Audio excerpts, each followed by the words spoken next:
Hello students, today we will discuss worksheet of class 4th subject maths.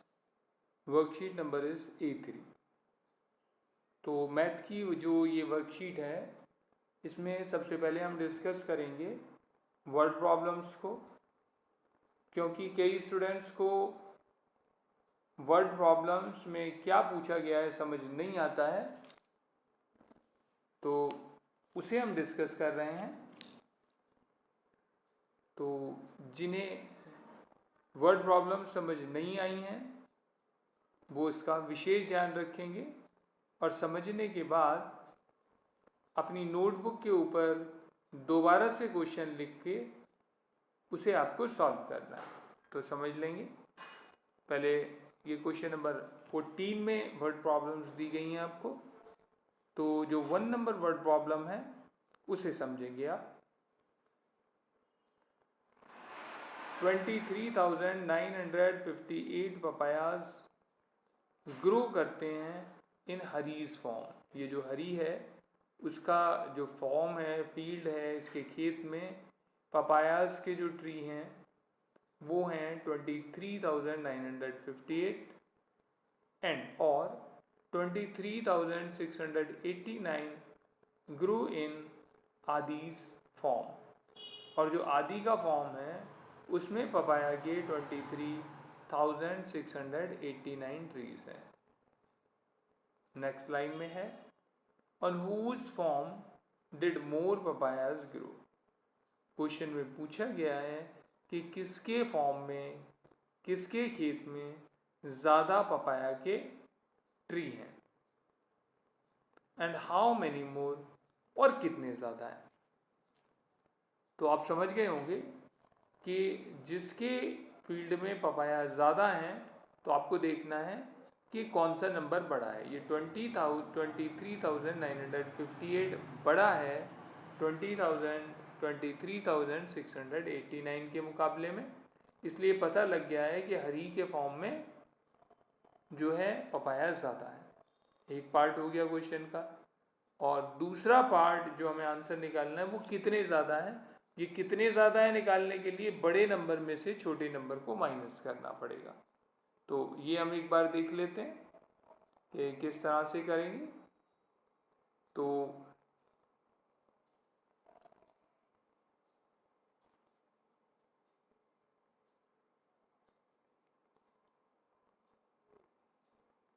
In Hari's farm more papayas grow, तो सीधा आपको पता लग ही गया है देखकर, जैसे अभी हमने क्वेश्चन में बात की थी कि जो हरी का फॉर्म है उसमें ज़्यादा पपाया है। तो इसमें वही किया हमने, हरी के जो हैं पपाया वो हमने लिख लिए हैं, और आदि के जो फील्ड में जो पपाया है वो हमने लिख लिए हैं। बड़े में से जब छोटे को माइनस करेंगे तो उसमें 269 ये हमारे आंसर आ गया है 269। तो आंसर ऊपर लिखा भी गया है कि भाई हरी के फॉर्म में ज़्यादा पपाया है और उनकी संख्या 269 है, जो कि ज़्यादा है। 269 पपाया ऐसे हैं जो ज़्यादा हैं। तो उसके बाद दूसरी वर्ड प्रॉब्लम में हम देखते हैं, इसे भी ठीक से समझ लें। A factory made 47,800 TV sets in 2009। एक फैक्ट्री है जो बनाती है 47,800 टीवी सेट्स को 2009 ईयर में, यानी कि पूरे 12 मंथ्स में ये बनाती है। दूसरी लाइन में दिया गया है कि if 3,452 sets were made in December, 3,452 TV sets को दिसंबर महीने में बनाया गया है, तो how many sets were made till नवंबर। तो नवंबर तक कितने टीवी सेट्स को बनाया गया। तो आसान सी बात है कि 12 मंथ्स के हमारे पास हैं 47,800। उनमें से अगर दिसंबर मंथ के टीवी सेट्स जो बने हैं वो अगर हम माइनस कर देते हैं तो हमारे पास नवंबर तक जितने सारे टीवी सेट्स बने हैं उनकी संख्या आ जाएगी। तो इसी को हम निकालेंगे सब्ट्रैक्शन करके। तो ये आपने लिख लिया कि पूरे साल के जो आपके पास टीवी सेट्स हैं वो हैं 47,800। उसके बाद आपके पास जो दिसंबर मंथ के हैं 3,452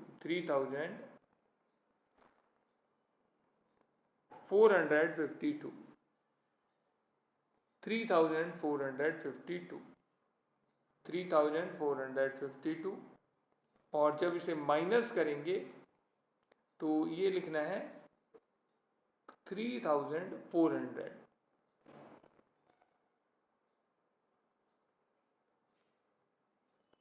3,452 लिखना है।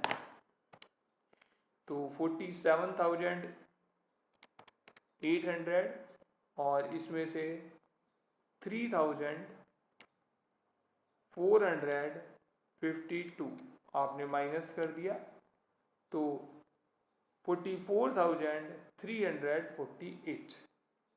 तो ये आ गया कि नवंबर तक जो सेट्स बने हैं 44,348 बने हैं, ये संख्या आ गई है। तो स्टूडेंट्स थोड़ा ध्यान दें कि बिल्कुल ठीक लिखा करें, तो लिखने में गलती ना करें। नवंबर तक के सेट्स आ गए। 3 नंबर क्वेश्चन को देखेंगे।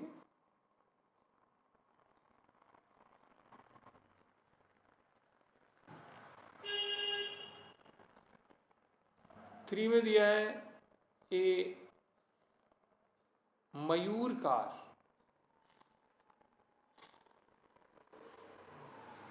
कॉस्ट ₹5,56,750। एक मयूर कार है जिसकी कॉस्ट 5,56,750 है। A Hans car cost ₹2,80,500 more than a Mayur car. दूसरी लाइन में बोला गया है कि एक हैंस कार है जिसकी कॉस्ट 2,80,500 ज़्यादा है मयूर कार की। तो how much did a Hans car cost, तो हैंस कार की जो कॉस्ट है वो बतानी है।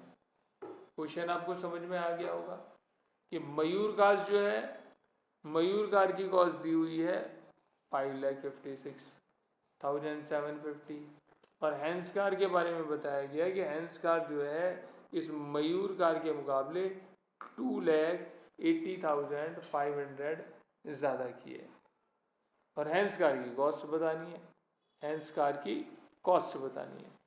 तो इसका मतलब है कि मयूर कार की जो कॉस्ट है इसमें अगर 2,80,500 प्लस कर दिए जाएं, क्योंकि ये ज़्यादा है पहली वाली कार के मुकाबले में, तो हैंस कार की कॉस्ट आ जाएगी। बस इसे इसी तरह से प्लस करके आंसर को निकाल लेंगे। तो जो लैंग्वेज लिखना चाहें वो लैंग्वेज लिख सकते हैं। एक मयूर कास्ट है, उसकी कॉस्ट जो दी है कार की कॉस्ट वो 5,56,750 दी है। हैंस कार की जो कॉस्ट दी है वो 2,80,500 दी है। देन ए मयूर कार की जो कॉस्ट है वो ज़्यादा है, तो इसलिए दोनों को प्लस कर दिया। जो मयूर कार की कॉस्ट है वो और जितनी ज़्यादा है वो दोनों को प्लस कर दिया। तो 5,56,750 इसमें 2,080,500 को प्लस कर दिया तो 8,37,250। तो ये दूसरी वाली जो कार है हैंस कार जो है उसकी कॉस्ट आ गई। आपको ये क्वेश्चन समझ में आ गया होगा। अब नेक्स्ट क्वेश्चन लेते हैं, क्वेश्चन नंबर 4। 4 को देख लें एक बार।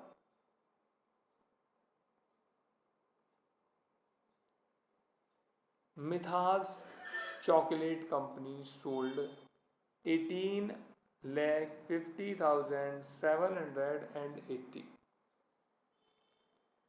10,35,620 and 9,28,550 चॉकलेट्स इन 3 years। 3 सालों में इतनी चॉकलेट्स इस कंपनी ने बेची हैं। तो how many chocolates in all did it sell, तो सारी मिला के इसने कितनी चॉकलेट्स बेची हैं।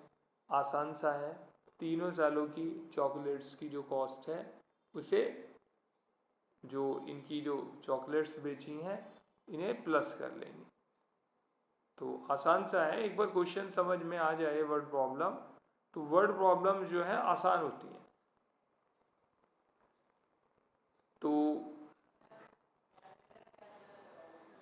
पहले साल की आपके पास आई गई है, पहले साल की जो बिकी हैं वो ये बिकी हैं, दूसरे साल की चॉकलेट ये बिकी हैं, तीसरे साल की चॉकलेट ये बिकी हैं।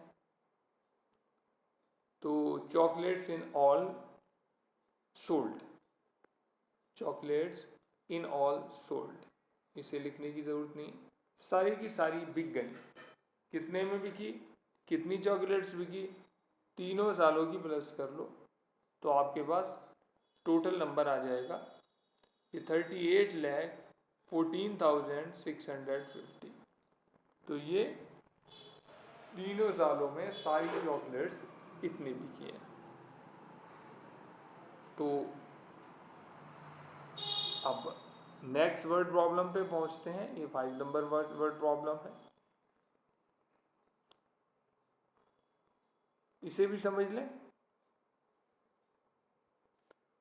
A shop sells 28 liter 150 milliliter of oil every day। एक शॉप पे बिक जाता है 28 लीटर 150 मिलीलीटर ऑयल रोज बिकता है।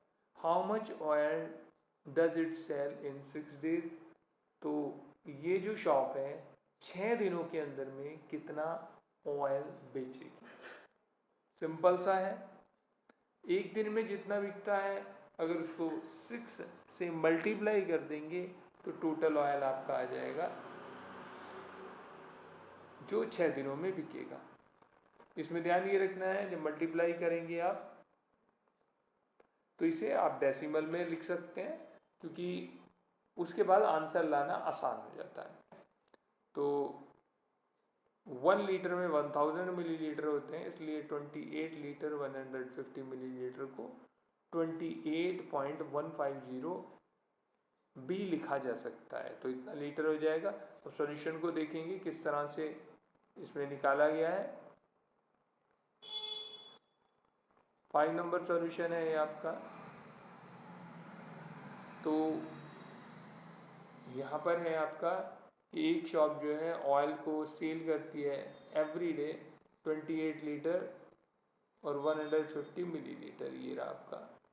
और oil does it sell in 6 days, तो ऑयल को 6 days में ये सेल करेगी। 28 को 0.150 अगर लिख देंगे और 6 से मल्टीप्लाई करेंगे तो 168.9, ये इसका आंसर आ जाएगा। तो इस प्रकार से ये आपकी वर्ड प्रॉब्लम्स हो जाएंगी। एक बार आपने वर्ड प्रॉब्लम्स को ठीक से समझ लिया तो अभी लैंग्वेज को इतनी इम्पोर्टेंस नहीं दी जा रही है। जैसे ही आपको ये वर्ड प्रॉब्लम्स अच्छे से समझ आने लगेंगी तो आप एक सुंदर लैंग्वेज भी इन वर्ड प्रॉब्लम्स के लिए लिख पाएंगे। तो अगली वीडियो तक के लिए थैंक यू वेरी मच।